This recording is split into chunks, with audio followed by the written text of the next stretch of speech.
Deep within the rugged landscape of a secluded canyon, there existed an untouched paradise.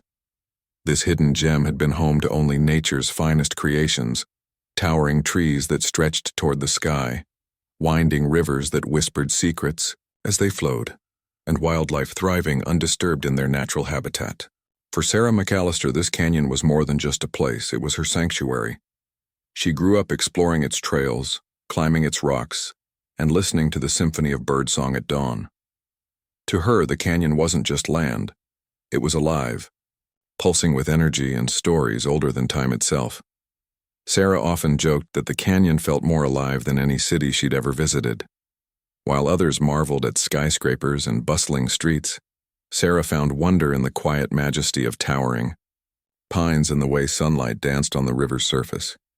It was where she went to think, to dream, and sometimes to escape. But little did she know, this peaceful haven would soon become the center of a storm, one she couldn't have imagined in her wildest dreams. One day, everything changed. A group of developers arrived in town, armed with glossy brochures and slick presentations. They promised luxury cabins nestled into the canyon's slopes, offering urban dwellers a chance to escape the chaos and reconnect with nature. The designs were beautiful, no doubt about that. Modern architecture blended seamlessly with rustic charm. On paper, it all seemed perfect. Jobs for locals, revenue for struggling businesses, and a boost to the area's economy. Who could say, "Notice such a golden opportunity?" But Sarah wasn't convinced. From the moment she saw those renderings, something gnawed at her gut. Maybe it was the way the developers talked about the canyon, as if it were nothing more than empty space waiting to be filled.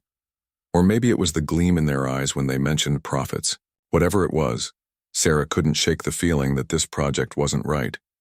She tried voicing her concerns at town hall meetings, but her words barely registered.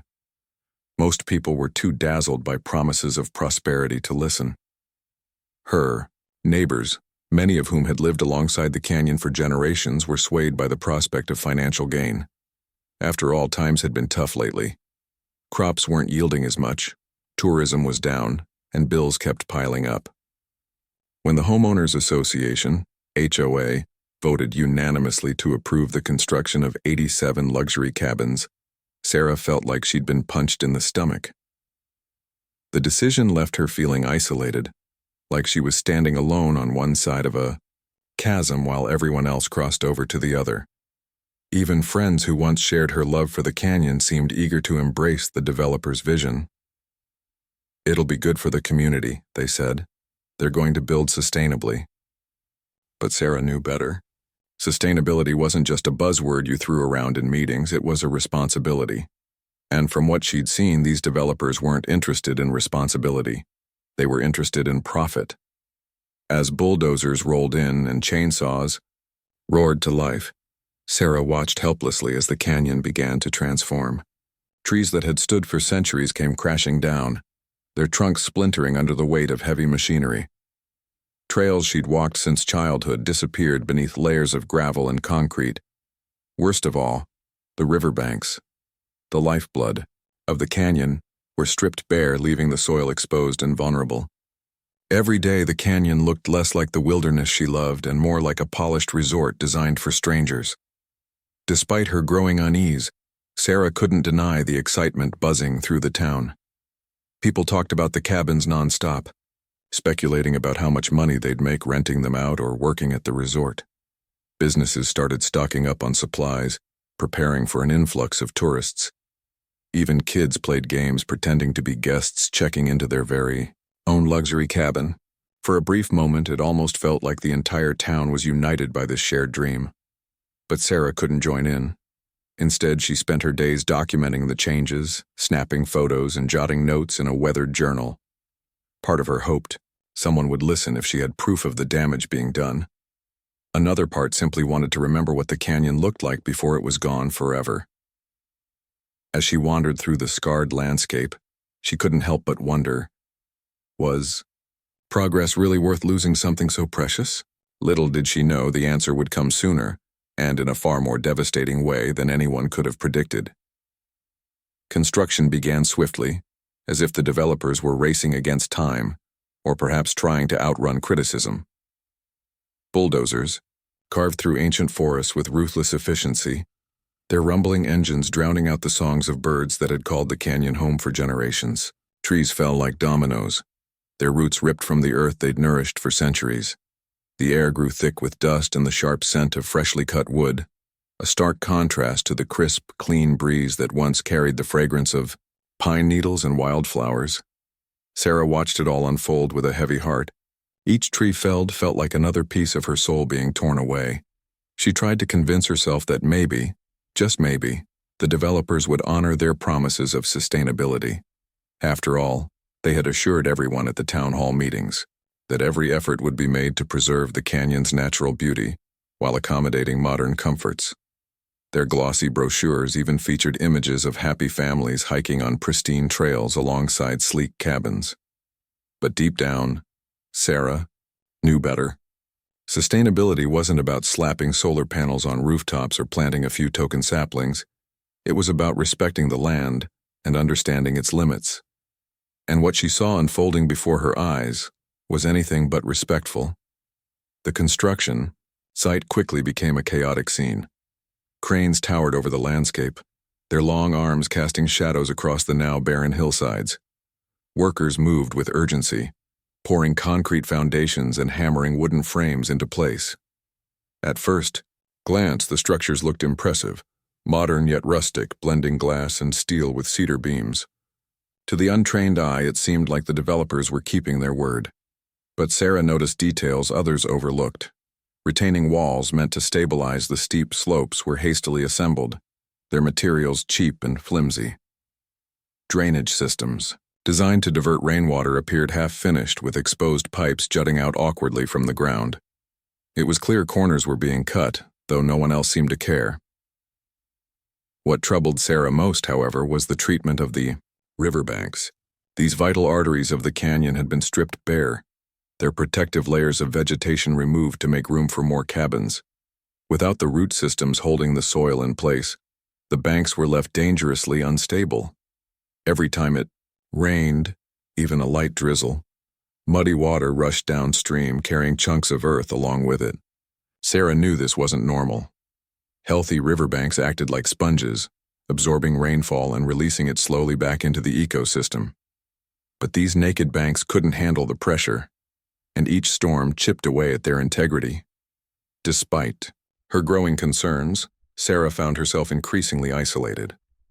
Many of her neighbors dismissed her warnings as exaggerated fear-mongering. "You're worrying too much," one friend told her during a coffee chat. "They've got engineers working on this stuff. Trust me, they know what they're doing."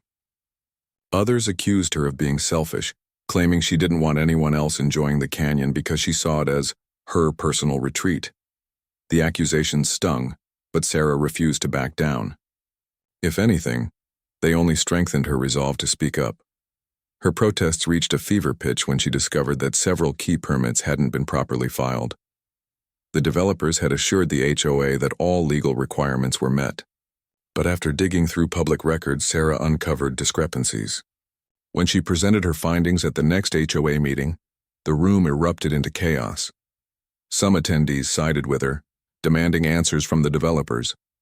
Others defended the project, insisting delays would cost jobs and hurt the local economy. In the end, nothing changed. The construction continued unabated. As walls went up and roofs took shape, the canyon began to transform from a wilderness haven into a polished retreat. Trails that once wound naturally through the forest were paved over, replaced by manicured paths lined with decorative stones. Signs advertising amenities like hot tubs and Wi-Fi access sprouted up along the roadside.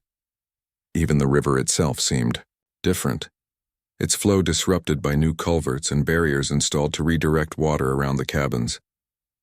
What had once been wild and untamed was now tamed and tailored, molded to fit human desires rather than ecological needs. Still, not everyone turned a blind eye to the changes. A small group of locals began joining Sarah in her fight, sharing her outrage and helping amplify her voice. Together, they organized informal gatherings to discuss the potential risks of the development. Some shared stories of past floods that had devastated nearby areas, warning that history could repeat itself. Others pointed out how similar projects elsewhere had led to environmental disasters, leaving communities scrambling to pick up the pieces. Slowly but surely, Sarah's coalition grew, giving her hope that maybe, just maybe, they could still make a difference. But hope was a fragile thing, especially when pitted against greed and ambition. As the final touches were added to the luxury cabins, Sarah couldn't shake the feeling that something catastrophic loomed over. Months before the grand opening of the luxury cabin resort, dark clouds began rolling in, not just over the canyon but over Sarah's growing fears.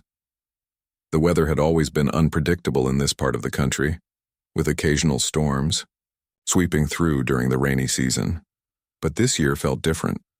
Meteorologists issued warnings about an unusually wet season ahead, predicting torrential rains fueled by shifting weather patterns linked to climate change.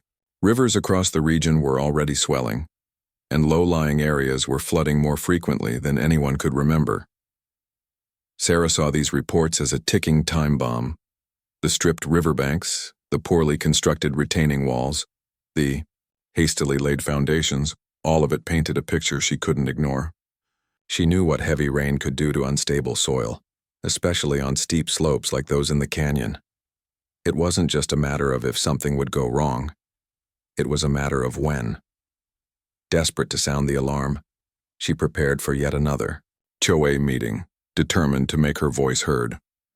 The night of the meeting arrived, and Sarah stood at the front of the crowded room, clutching a folder filled with documents and photographs. Her hands trembled slightly as she addressed the group. "This isn't just speculation," she said, her voice firm despite her nerves. "The riverbanks can't handle this kind of rainfall. If we don't reinforce them now, those cabins won't stand a chance." She flipped through slides showing evidence of erosion already occurring along the river. Photos captured muddy water gushing downstream after minor showers, carrying away chunks of earth that should have been held in place by roots and vegetation. Graphs illustrated how much faster runoff occurred without proper drainage systems, and maps highlighted vulnerable areas where landslides were most likely to occur. Sarah had done her homework, presenting facts that were hard to dismiss, but instead of concern, she was met with skepticism and even hostility. One developer representative smirked as he leaned back in his chair. "We've accounted for all of this," he said dismissively. "Our engineers designed these structures to withstand extreme conditions." Another chimed in, pointing to the retaining walls visible outside the window. "See those? They're state-of-the-art. We've spent millions ensuring safety," Sarah wanted to scream. Those so-called state-of-the-art walls looked flimsy to her trained eye, their materials clearly chosen for cost-effectiveness rather than durability. She'd seen similar shortcuts fail catastrophically in other projects, but arguing further seemed pointless. The developers weren't interested in listening. They were too busy patting themselves on the back for staying under budget. Frustrated but undeterred, Sarah turned to the audience, appealing directly to her neighbors. "Please think about what's at stake here," she pleaded. "It's not just the cabins, it's our homes, our businesses, our entire community. If the river floods, it won't stop at the resort. It'll sweep through everything in its path." Her words landed with mixed results.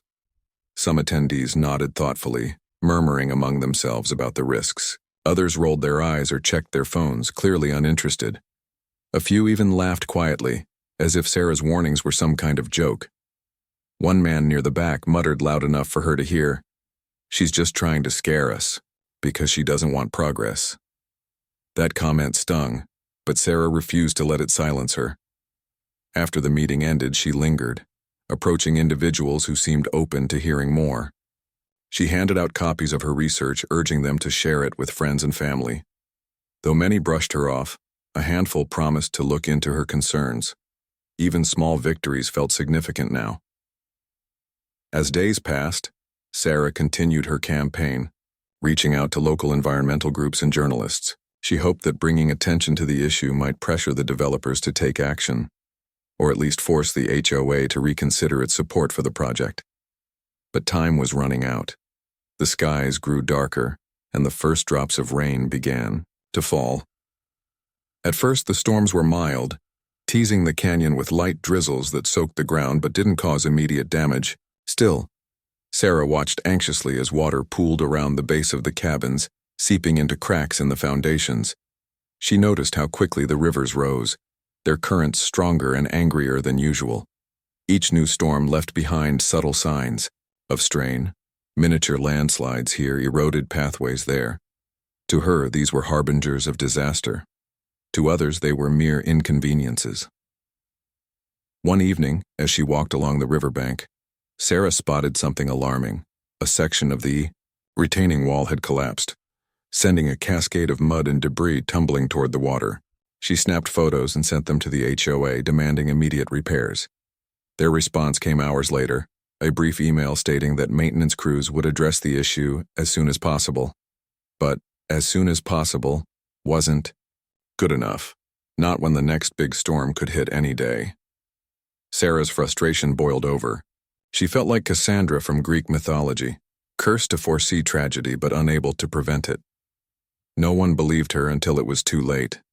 Yet despite the weight of impending doom, she refused to give up. Every phone call, every letter, every conversation was a tiny thread in the tapestry of resistance she was weaving. Maybe, just maybe, her persistence would spark a change, even if it came too late for the canyon she loved.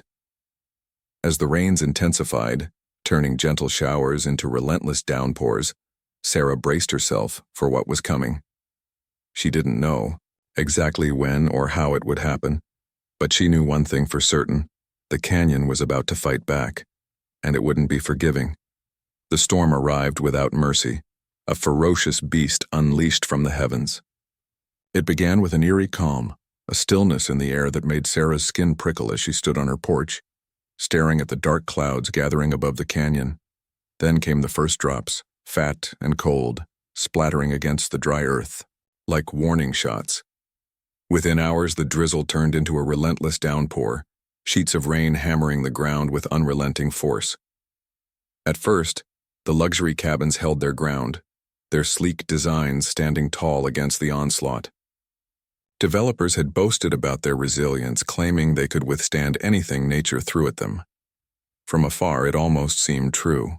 The structures looked sturdy, their glass windows reflecting the chaos around them like mirrors mocking the storm. But beneath the surface, invisible cracks were spreading, both in the foundations and in the fragile balance of the ecosystem itself. By the second day, the riverbanks began to give way. Without the protective embrace of trees and vegetation to anchor the soil, the earth crumbled under the weight of the floodwaters. Chunks of land slid into the river, creating swirling eddies that churned with mud and debris. Retaining walls, once hailed as state-of-the-art, buckled under the pressure. One by one they collapsed, sending torrents of water rushing toward the cabins below. Sarah watched the unfolding disaster from a ridge overlooking the canyon, her heart pounding in her chest. At first, the scene felt surreal, like something out of a movie. Cabins perched precariously on the edge of cliffs teetered dangerously before toppling into the raging waters below. Others, still intact but disconnected from their foundations, floated downstream like oversized rafts. The sound was deafening, the roar of the river mixed with the groan of splintering wood and the panicked shouts of people scrambling to escape. Residents who had been staying in the cabins scrambled for safety, some clutching pets or belongings as they fled through knee-deep water. Emergency responders worked tirelessly to evacuate everyone, navigating treacherous terrain in boats and helicopters. Yet even from her vantage point high above the chaos, Sarah could see the fear etched on their faces. This wasn't just property being destroyed. It was lives upended, dreams shattered, and years of hard work washed away in moments. As the hours dragged on, the destruction escalated. Entire sections of the resort vanished beneath the floodwaters, swallowed whole by the canyon's fury. The same trails that Sarah had walked as a child were now underwater, unrecognizable beneath layers of silt and wreckage. Trees that had survived centuries of storms lay uprooted, their massive trunks tossed aside like matchsticks. The river, once a gentle ribbon winding through the landscape, had transformed into a monstrous torrent, capable of devouring everything in its path. Despite the devastation, There was no time to grieve. Sarah sprang into action, helping coordinate rescue efforts alongside volunteers from nearby towns. She directed stranded residents to higher ground, guided emergency crews to areas cut off by landslides, and comforted those who had lost everything. Her voice, usually soft and measured, became a lifeline amid the chaos, cutting through the noise to offer reassurance and direction. But even as she worked, Sarah couldn't help feeling a bitter sense of vindication. Every floating cabin, every crumbling wall, every cry for help confirmed what she'd been saying all along. The canyon couldn't be tamed. For months, she'd warned anyone who would listen that the development was a disaster waiting to happen. Now here it was, her worst nightmare come to life. Still, this wasn't the victory she'd imagined. As much as she resented the developers' arrogance and the HOA's short-sightedness, she never wanted innocent people to suffer. Watching, families huddled together in makeshift shelters, shivering and soaked to the bone, filled her.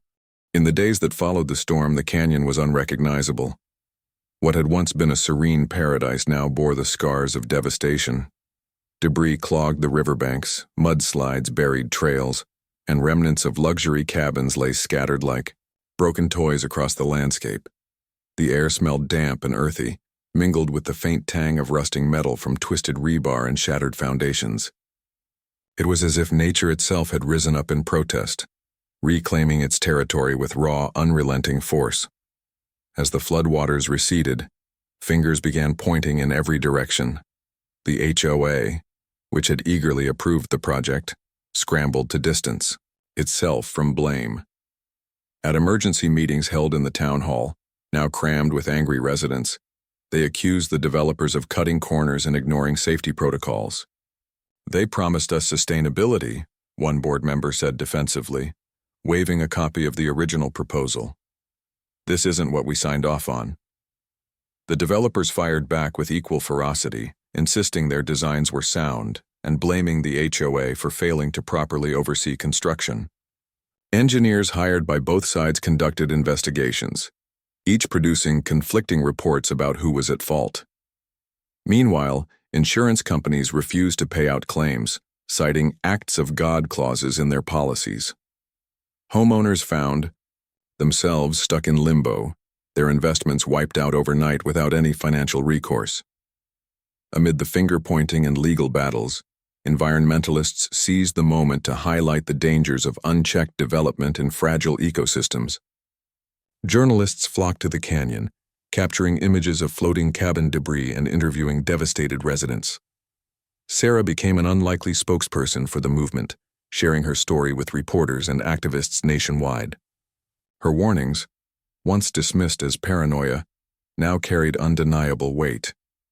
Interviews aired on local news channels showed Sarah standing ankle-deep in mud, pointing to areas where retaining walls had collapsed. She spoke passionately about the importance of respecting nature's boundaries and the consequences of prioritizing profit over preservation. Her words resonated deeply, not just with locals, but with viewers across the country. Social media buzzed with hashtags like "Sauk Save Our Canyons" and "Respect Nature," drawing attention to similar projects threatening other vulnerable landscapes. But while Sarah gained allies outside the community, tensions within it simmered. Some blamed her for not doing more to stop the project earlier, accusing her of being vindicated rather than remorseful. Others resented the spotlight she received, feeling overshadowed in their own struggles to rebuild. Yet despite the criticism, Sarah remained steadfast. This wasn't about personal glory. It was about accountability and ensuring no one else suffered the same fate. Slowly, the focus shifted from assigning blame to finding solutions. Cleanup efforts began in earnest, led by volunteers from neighboring towns who arrived with shovels, wheelbarrows, and determination. Trees were replanted, debris cleared, and eroded banks reinforced using sustainable methods. Retaining walls made from natural stone replaced flimsy concrete structures, designed to work with the land rather than against it. Every step forward was painstakingly slow, but progress was visible. The HOA, humbled by the catastrophe, agreed to dissolve itself and transfer decision-making power to a coalition of local stakeholders, including environmental groups, indigenous leaders, and longtime residents. Together, they drafted new guidelines prioritizing conservation over commercial gain. Developers hoping to invest in the area would now face stricter regulations, mandatory environmental impact assessments, and input from the community before breaking ground. For many, this marked a turning point, a chance to rewrite history and restore trust. For Sarah, the experience was transformative. Once a reluctant advocate, she embraced her role as a guardian of the land, determined to ensure the canyon's voice was heard. She attended planning sessions, reviewed proposals, and educated others about the delicate balance between development and preservation. Her knowledge and passion earned her respect even among former critics, some of whom admitted privately that they wished they'd listened sooner. Still, healing wasn't easy for the canyon or its people. Businesses struggled to recover, families grappled with financial losses, and memories of the storm lingered like shadows. But amid the pain, there was also resilience. Neighbors who had argued bitterly during the development phase now worked side by side, united by a shared goal to heal the canyon and protect it for future generations. One evening, as Sarah walked along the partially restored riverbank, she noticed something unexpected: a single wildflower blooming in the mud. Its petals were delicate yet vibrant, defying the destruction around it. To Sarah, it symbolized hope, a reminder that even after the darkest storms, life finds a way to flourish. As she knelt to examine the flower, she felt a renewed sense of purpose. The fight wasn't over, but neither was the canyon spirit, and as long as she drew breath, she vowed to keep fighting alongside it. Months turned into years, and the canyon slowly began to heal.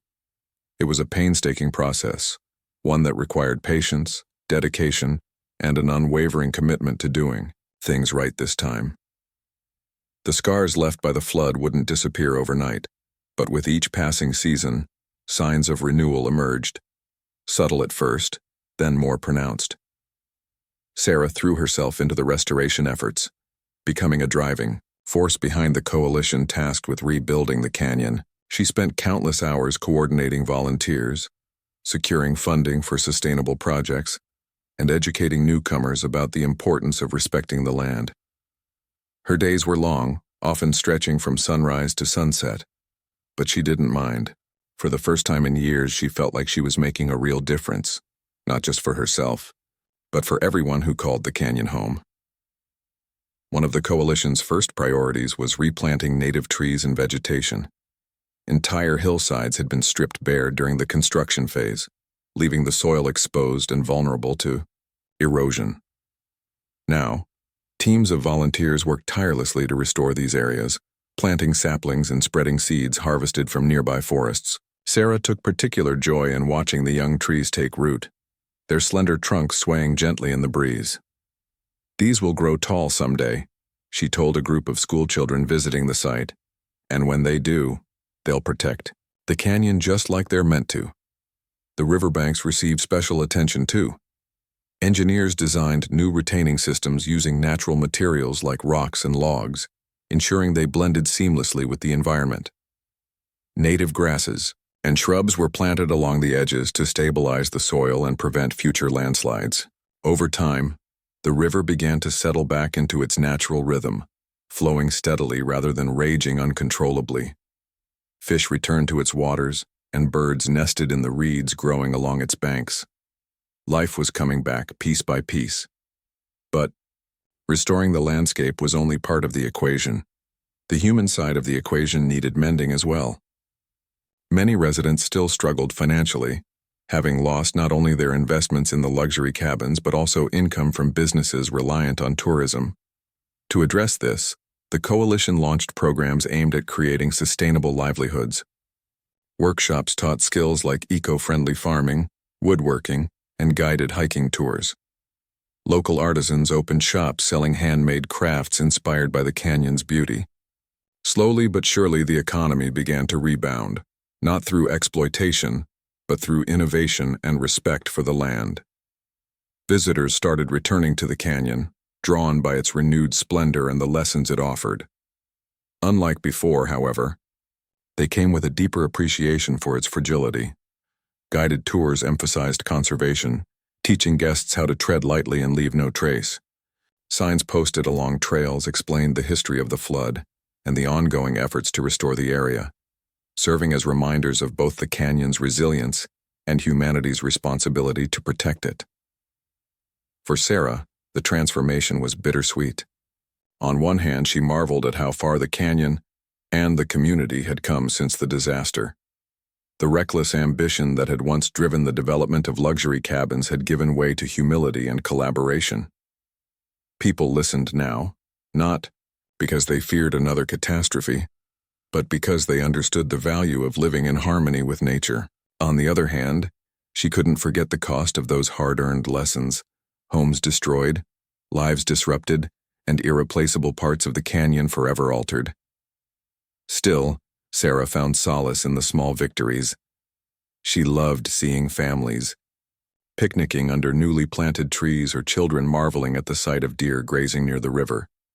She cherished conversations with former skeptics who now championed sustainability, admitting they'd underestimated her warnings back then. And she took pride in knowing she'd played a role in shaping a brighter future, not just for the canyon but for generations to come. As word of the canyon's recovery spread, it became a symbol of hope for communities facing similar challenges. Journalists wrote stories about its revival, highlighting the importance of balancing progress with preservation. Environmental groups across the country looked to it as a model for sustainable development, proving that it was possible to coexist with nature without sacrificing prosperity. Even politicians cited it as an example of what could be achieved when people worked together toward a sea. Years had passed since the flood, and while the canyon would never be exactly as it once was, it had transformed into something new, something stronger, wiser, and more resilient. The scars of the disaster remained etched into its landscape, but they now told a story not just of destruction, but of recovery, unity, and hope. For Sarah McAllister, this final chapter wasn't about closure. It was about understanding that life, and nature, always finds a way to move forward. The canyon had become a beacon for others facing similar challenges. Its transformation inspired communities across the country to rethink their approach to development and conservation. Towns grappling with proposals for large-scale projects in sensitive areas looked to Sarah's story as both a cautionary tale and a blueprint for change. Environmentalists praised the coalition's efforts, pointing out how collaboration between locals, scientists, and policymakers had turned tragedy into triumph. Even developers began adopting more sustainable practices, realizing that respecting the land didn't mean abandoning progress. It meant building smarter. Sarah often found herself invited to speak at conferences, schools, and community events. At first, she hesitated. Public speaking wasn't her forte, and she worried about being seen as some kind of celebrity. But when she stood before an audience, sharing her experiences and lessons learned, she saw the impact her words had. People listened. Not because she claimed to have all the answers, but because she spoke from the heart. Her message was simple. Nature doesn't belong to us. We belong to it. If we forget that, we risk losing everything. Her talks weren't just lectures, they were conversations. She encouraged people to ask questions, share their own stories, and think critically about the choices they made every day. Whether addressing students eager to make a difference or seasoned professionals looking for ways to innovate, Sarah reminded everyone that protecting the environment wasn't someone else's responsibility. It was everyone's duty. Back home, the canyon continued to thrive. Trails reopened, winding through restored forests and along rejuvenated riverbanks. Visitors came not just to admire its beauty, but to learn from its history. Interpretive signs dotted the paths, explaining the delicate balance of ecosystems and the importance of preserving them. Some markers even highlighted specific spots where luxury cabins had once stood, serving as reminders of what happened when humans failed to respect nature's limits. Local businesses flourished under the new model of sustainability. Restaurants sourced ingredients from nearby farms practicing regenerative agriculture. Artisans crafted goods using materials harvested responsibly from the surrounding area. Tour operators offered eco-friendly adventures, ensuring guests left only footprints behind. The economy rebounded not by exploiting the canyon, but by celebrating it. For Sarah, the most rewarding part of the journey was seeing how attitudes had shifted within her own community. Neighbors who had once dismissed her warnings now approached her with gratitude. "You were right," one man admitted during a casual chat at the farmer's market. "I didn't understand back then, but I do now. Thanks for sticking with us." Hearing those words filled her with a sense of vindication, not because she wanted to prove anyone wrong, but because it showed that people could grow and change when given the chance. Of course, challenges still arose. Climate change continued to pose threats, bringing unpredictable weather patterns and testing the resilience of the canyon's newly restored systems. Droughts followed floods, wildfires crept closer than ever, and invasive species occasionally threatened native plants. But the community faced these obstacles together, armed with knowledge, experience, and determination. They knew they couldn't control nature, but they could adapt to it. As time went on, Sarah began mentoring younger generations, passing down her love for the canyon and her commitment to its protection. She organized field trips for local schools, teaching children how to identify native plants, track wildlife, and recognize signs of environmental stress. She encouraged them to ask questions, explore freely, and develop a personal connection to the land. "This is your home too," she'd say. "Take care of it, and it'll take care of you." One crisp autumn morning, Sarah took her usual walk along the riverbank. The air smelled fresh, tinged with the earthy scent of fallen leaves. Birds chirped cheerfully overhead, and sunlight filtered through the canopy of trees, casting golden patterns on the ground. She paused by a particular bend in the river, the same spot where she'd once watched helplessly as retaining walls collapsed during the flood. Today, though, the scene was peaceful. Native grasses swayed gently in the breeze, their roots firmly anchored in healthy soil. A family of deer drank quietly from the water's edge, unbothered by her presence. In that moment, Sarah felt a profound sense of fulfillment. The canyon wasn't hers alone anymore. It belonged to everyone who cared for it, worked to protect it, and cherished its beauty. It had taught her so much over the years: patience, perseverance, humility, and the power of collective action. Most importantly, it had shown her that healing wasn't about erasing the past. It was about learning from it and growing stronger because of it. As she turned to head back home, Sarah glanced over her shoulder one last time. The canyon stretched out before her, vibrant and alive, whispering secrets only it could tell. She smiled softly, knowing she'd done everything she could to ensure it would endure, for today, tomorrow, and long after she was gone. And as she walked away, the river murmured softly behind her, carrying its timeless song downstream, reminding her that life, like water, always flows forward.